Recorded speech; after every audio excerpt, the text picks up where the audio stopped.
Hello everyone and welcome to the 24th episode.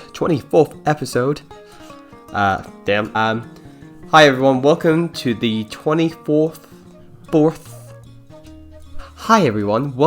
24th Emergence series vlog that I do.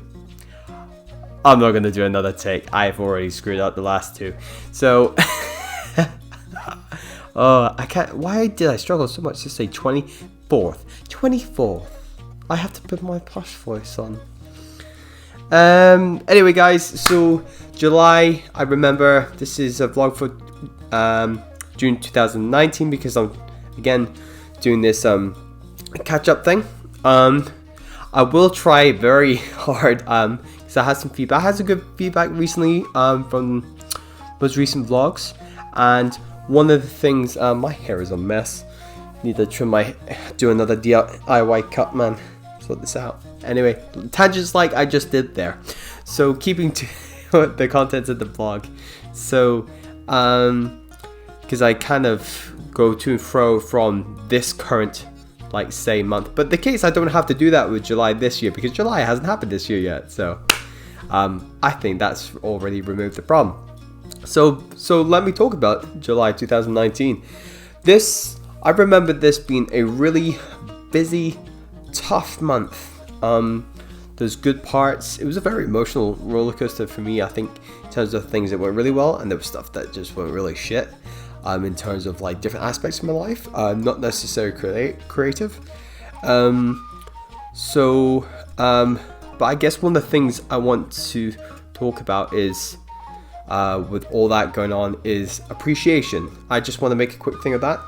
I did an appreciation post actually at that time last year, and I've done a couple of posts like that, and I think it's really good to take stock, of appreciating the things you have, the opportunities you get, big or small, because they build on top of each other and make you the person you are, and builds up your resilience, so I think it's very important to just have experience. Forget good or bad. To the extent, don't let the bad overwhelm you. Enjoy the good stuff while it happens. But yeah, just if there is someone, all the above, that you appreciate right now, especially as we're coming to this kind of tail end of lockdown here in the UK,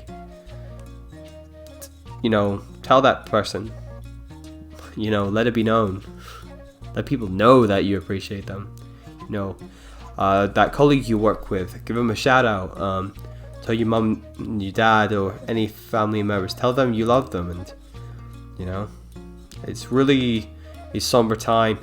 And it's also, it's the right kind of bunch of words to use, taking stock. So, take stock. Cool. Moving on from that kind of little segment there. I want to talk about the kind of actual practical things we did. Got my notes over here. So, one of the main things that was happening, we had Stigma MH.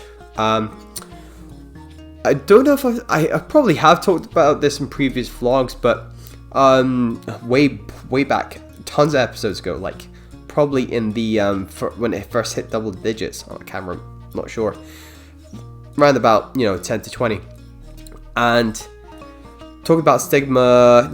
I did it as part of Moving Words. First time around, I did Moving Words, and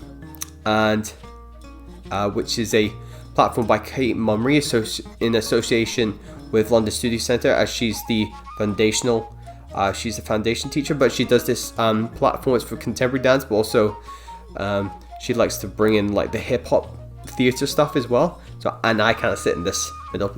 So I've done it twice now, but I won't do the thing. Advice is, well, the advice I was bringing up is that I would always divert to the current June that we're in, or the current May, when I meant to be talking about 2019. I did that in the last couple of vlogs. but yeah, not happening this time. Because you can see the temptation of me trying to go there right now. But yeah, so we did that in Moving Words, which is a platform she does every year. So it's been going on for donkeys now. I was in the first ever one when I was a student in first year at London Studio Centre. So I've been a participant, and I've also been a choreographer. So it's been really cool to like kind of go through those stages with Kate and the team at LSE. So thank you guys. Yes. But this was like bringing Stigma MH, which is my male mental health piece, which I did with students. And then I've taken what I've learned from there and I've brought it into the professional, like that's like a student platform where LSE students come and IU students and maybe people outside. But I brought this into like the professional context where I got in the studio and we did just like a 2-day R&D like I initially did with projects like my first one, Storming Frenzy, which eventually is, elements of that become part of our production at EQ Dance Co, my company, as part of our production Treading Water. Elements of that have gone into there. Yeah, we've done that. I feel like this is going to be a longer chunk of vlog, but I'm just kind of feeling like I usually keep it to 10 minutes, but I feel like this is a chunky lot. A lot happened in July, so I'm just gonna go with it. So we did 2 days in R&D. I actually had a lot of pop-ups recently of photos, like this time last year. Was it June? Oh, June, July. I have photos from June. Maybe it was June. I don't know. Anyway, no, it was. It was like June, July. Oh God. Anyway, it's gonna stick with it. But it definitely was. It was. Come on, Dave. Yeah, why would it be here in my notes then? Because I looked at all my insights. Lol. Jeez, just shows like if I don't keep up with the vlogs, which I've poorly done. But now we're still in June 2020, so I am now a month ahead because this is July vlog, but I'm still like 11 months behind. So yes, and it's with Stigma coming out of doing the Moving Words version of this with students, there's a lot of them identified as like LGBTQ within that community and within that bubble and that within that spectrum.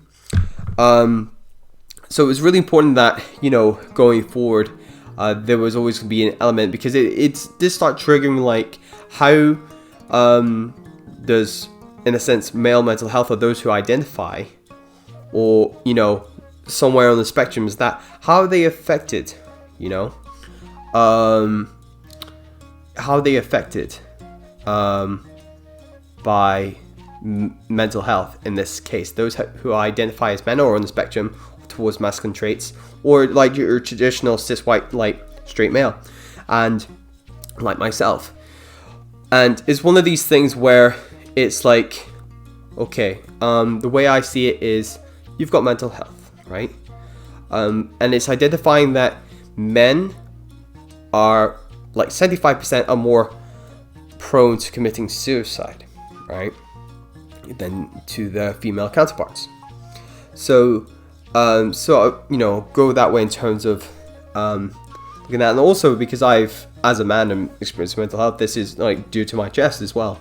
And then like, how can I go deeper? So how is it like male mental health affecting minority groups? So it's starting as a looking at in terms of those in the LGBTQI community, and like how, and like I'm kind of entering, this is the way I know how to be an ally, because I know how to choreograph, I know how to produce. So the little things like that, and my dances are identified as such. The most the current ones I've got Liam Hill and Pan. Again, I'm just really, I can't pronounce your last name, dude. When we get to the general meeting, which we have, the annual EQ meeting, which we have on the 26th of June, I'm going to ask you, because I keep doing this in the vlogs, and I don't want to keep doing that and not being able to pronounce it. I'm going to get it so on it and your first name properly down as well, because Pan is like an abbreviation. I'm going to do this properly. I'm saying this to you people. I'm making a promise, live and in stereo, right?